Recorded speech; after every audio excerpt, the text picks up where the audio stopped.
Looking for a retirement podcast that covers all aspects of retirement planning? Well, look no further than this podcast. Hosted by me, Nestor Vargas, a certified financial planner, knowledgeable and experienced Latino financial advisor. Each episode features in-depth discussions on a variety of topics, including retirement planning strategies, investment options, tax considerations, Social Security, healthcare planning, and much more. But I also will add a unique twist to the show. Occasionally, I will dive into the considerations U.S. citizens should make when thinking about retirement abroad, exploring different destinations and lifestyles that can be affordable and enjoyable during your golden years. With my extensive knowledge and experience in retirement planning, you'll get the information you need to make informed decisions about your future. So whether you're a Latino looking for retirement planning tips from someone who understands your cultural background, or just someone who wants to learn more about retirement planning, this podcast is the perfect place to start. Tune in today and let's start planning for your retirement with confidence. Welcome to Green Cards to Greenbacks podcast, a retirement podcast that helps individuals over 50 retire with ease and confidence. I'm your host, Nestor Vargas, and in today's episode, we're going to talk about a topic that is essential for retirement planning: Monte Carlo simulations. Look, I know retirement can be really stressful, and you want to make sure you're making the best and the right decision. With so many factors involved in retirement planning, like how long am I going to live? What is my portfolio going to do in terms of performance? Is inflation going to eat at my purchasing power? Interest rates. I know it's really challenging to predict what the future holds. And that's why Monte Carlo simulations can be really helpful. However, not all Monte Carlo simulations are actually created equal. And in today, we're going to dive into 4 different types of Monte Carlo simulations and wrap up with which approach is the best. Now, when I say Monte Carlo simulations, I'm not talking about some type of fancy wine from Italy, although I love, wine. But anyhow, let me digress. I am talking about a statistical method commonly used in retirement planning, okay? So it's important to note that research assessing how well this methods in financial planning, or this statistical methods used in financial planning perform in the real world is limited. And this is really an important issue, right? Because if you are going to get advice on consequential life decisions, like should I retire or how much money should I take from my portfolio, that are really based on these types of probabilistic forecasts, you should pay close attention to how much or how well those forecasts perform in real world, and make sure that your financial advisor is using the best approach for you and your situation.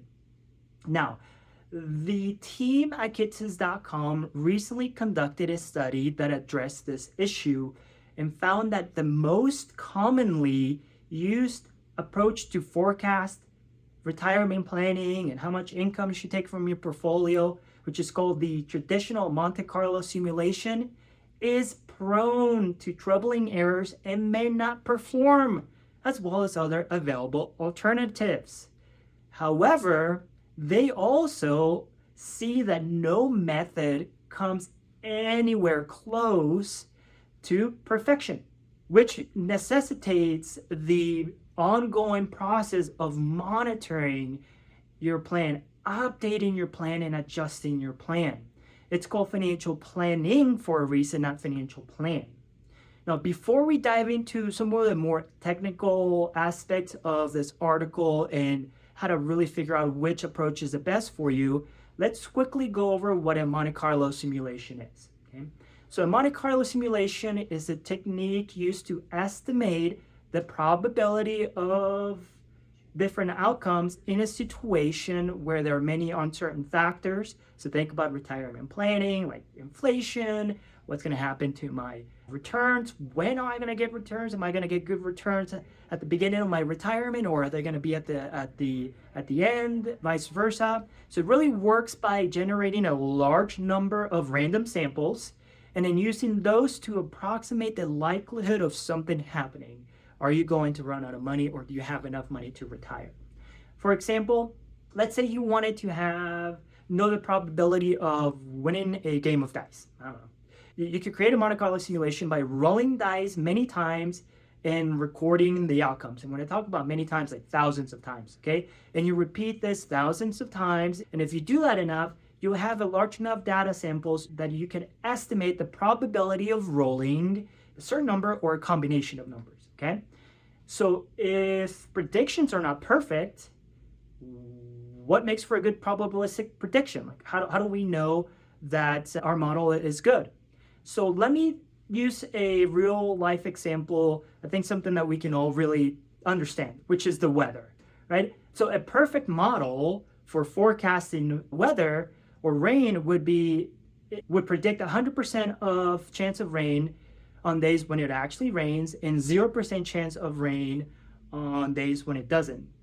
And that would be amazing if forecasters could do that, but we all know that they can't, right? So the world's just too complex there for this type of perfection. So instead, weather models assign the probabilities between 0 and 100. So you'll see like, hey, there's a 10% chance of rain tomorrow or snow, and then on Tuesday there's 90% chance, etc. Right? Hope you guys are with me.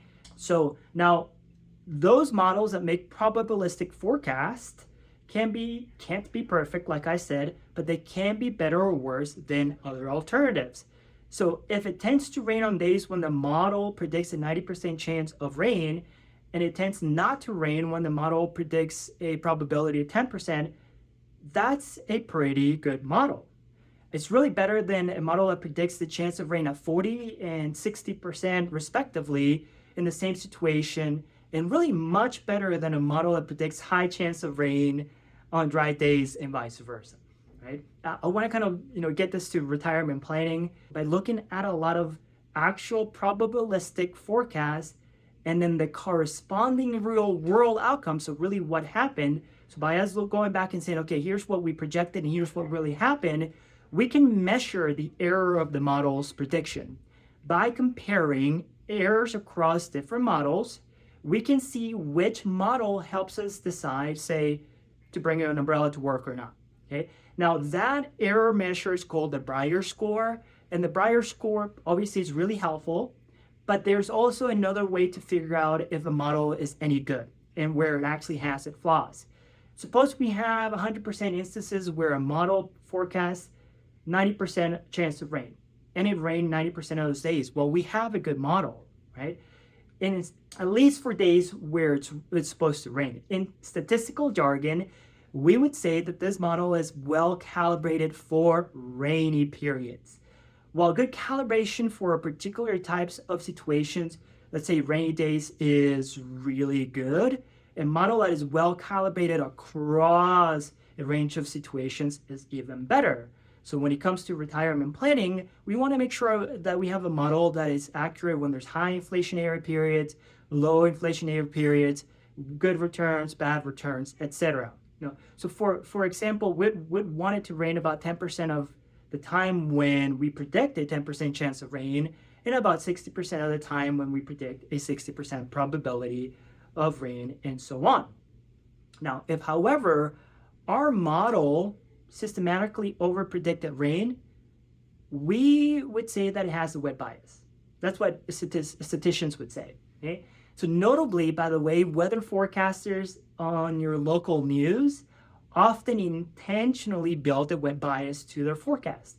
Why? Well, it turns out that we as human beings are really happy when we think it's going to rain and it doesn't rain, but we get super grouchy when the other thing happens, right? When we think it's going to be dry and we get caught in a rainstorm. So it's also really important that when we look at our models, that our models also may be conservative, and we would much rather die with a little bit of money in our bank account than actually get to old age and not have any money. So now let's go over the 4 different most commonly used models in retirement planning. Let's talk about which one is the best. So each model has to make a few assumptions, and they're called capital market assumptions. Capital market assumptions are kind of investment returns. The other assumption would be how those returns happen. Like what years would you get positive returns? What years will you get negative portfolio returns? Also inflation numbers. Right? Now, so what the study did, again, kitces.com, the team did an amazing job. They asked how well 4 different approaches to the creation of capital market assumptions, return sequences, and inflation sequences did in real world. So they actually were able to say, okay, well, here's what this thing predicted, what actually really happened. And so let's talk about those 4 different approaches. Stay with me. This is really, really important that you understand this. The first approach is called the traditional Monte Carlo approach. I've already discussed that. Remember the dice example that I gave you. The second approach is called a reduced capital market assumption Monte Carlo.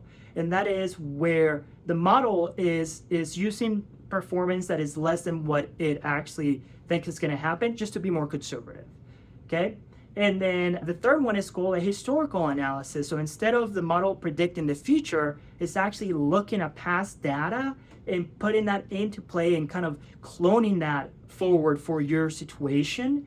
And then the fourth is called a regime-based Monte Carlo approach. The regime-based Monte Carlo approach is kind of like a hybrid because it takes 2 sets of projected investment assumptions, and it says, okay, it takes 2 sets of capital market assumptions, one that applies to inflation sequences and that applies to kind of long-term outcomes.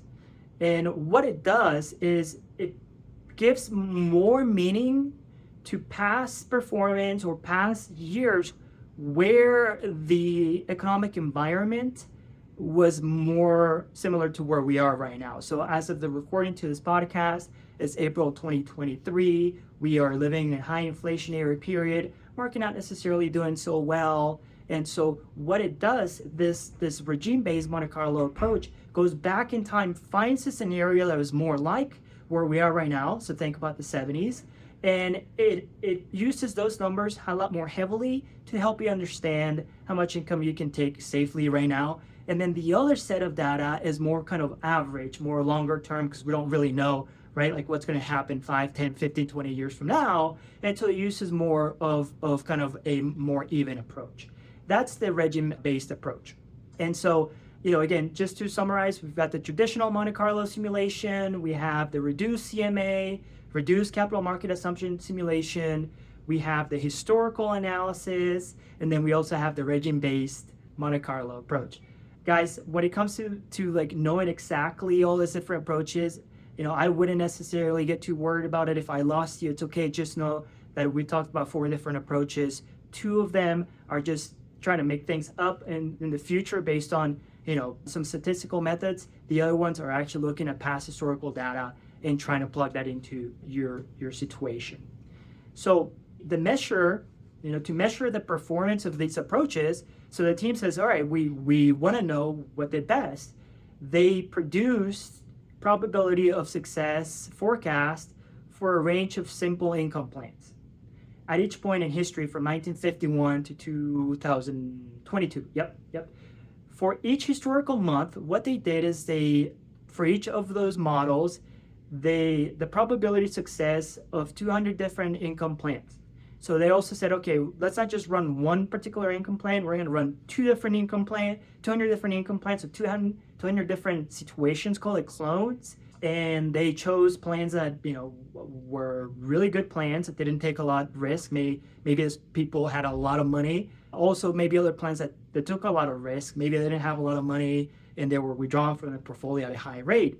And then what they did is they compare the predicted outcomes to actually what happened. So in reality, what did people actually experience? And so this is really similar to saying, hey, what they did is they went and looked at weather forecasters, and then they took what they said the probability of rain was going to be, and then they compare that to actually what happened outside, did it rain or not. So which model performed the best, right? Now that I've talked about how they came about and how many plans they ran and what type of plans they ran, which model performed the best? And this is probably what you've been wanting to get an answer to. So if you have made it this long into this podcast, pat yourself on the back. Congratulations, you are a retirement nerd just like I am. They looked at the forecasted probabilities, by the way, of success for an inflation-adjusted systematic portfolio withdrawn from a 60% stock, 40% bond portfolio over 20 years. So what they did is they took a 60% stock, 40% bond portfolio, someone who had that. They also made sure that that person was actually withdrawing money on a systematic basis. Just means monthly, quarterly, annually, so not random, just again, like you want to recreate a paycheck. And then they adjusted that portfolio for inflation. And the reason they used that 20-year time period is because they wanted to actually capture more real world scenarios. And if you think about 2002 to 2022, gosh, we had the Great Recession in 2007, and now we have this, post-COVID high inflationary period. And so they wanted to capture a lot of really goodness, but they also, by the way, ran the 30-year time frame, which is what most plans are ran for, because that's how long typically people live in retirement. Now, it's important to understand that all models had significant levels of error, okay? Historical and regime-based Monte Carlo analysis were, by the way, the best outcomes. So there's your answer. They significantly outperformed the traditional Monte Carlo and reduced capital market assumptions Monte Carlo. Unfortunately, here's where the problem lies, is that the poorer performing models, so the Monte Carlo simulations, our traditional Monte Carlo simulations are far more commonly used in practice than better performing approaches. So what this means is that you should be asking questions about what type of model is being used in your projections, whether you're using an online calculator or you're working with your financial advisor.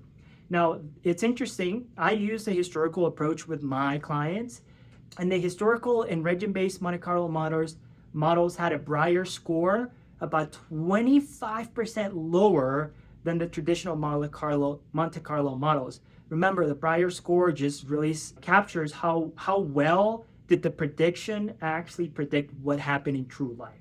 Okay? So we think that the historical model approach, which is what I use, the tmikitsays.com, gets better performance because, at least in part, a reflection of how actual historical market data captured real world scenarios. So it's what they believe is that, by using historical data, that data was able to capture real life scenarios rather than the traditional Monte Carlo that is just kind of making a bunch of assumptions and just making things up. Okay? One of the things that I love the most about being an independent advisor, and why I think you should work with an independent advisor. And by the way, this is not me asking you to work with me. Certainly you may like me and love to be able to talk to you, but I think in general, working with an independent advisor is great because it lets that advisor is in power. It's in power of what software it's using, being able to use the most cutting edge technology rather than having to deal with whatever, someone up in corporate is pushing or may not be pushing. So I really love that about an independent advisor, is that you definitely have more agility in your process. In summary, no forecasting model is perfect, but some models are materially better than others. It's important to constantly have your income plan updated and that you understand what type of Monte Carlo model the results you are viewing is using. I hope you enjoyed this podcast as much as I did. I had so much fun nerding out, making sure that my clients are taken care of, that the models that we're using are indeed the best predictions we can have for them. If you know of anyone who wants to learn more about retirement planning, please let them know about the podcast. In the meantime, stay safe and let's go make those greenbacks. Bueno pues, I hope you guys enjoyed this episode. I want to go ahead and ask you to please send me any questions you may have or any topics you want me to talk about. Go ahead and send them to Nestor, Nestor, at greencardstogreenbacks.com. I actually read every email you send, so I'd love to hear from you. don't forget to head over to greencards2greenbacks.com for the show notes for this episode and really links to any resources we may have discussed. Bueno, amigos y amigas, nos vemos pronto. Let's go make those greenbacks.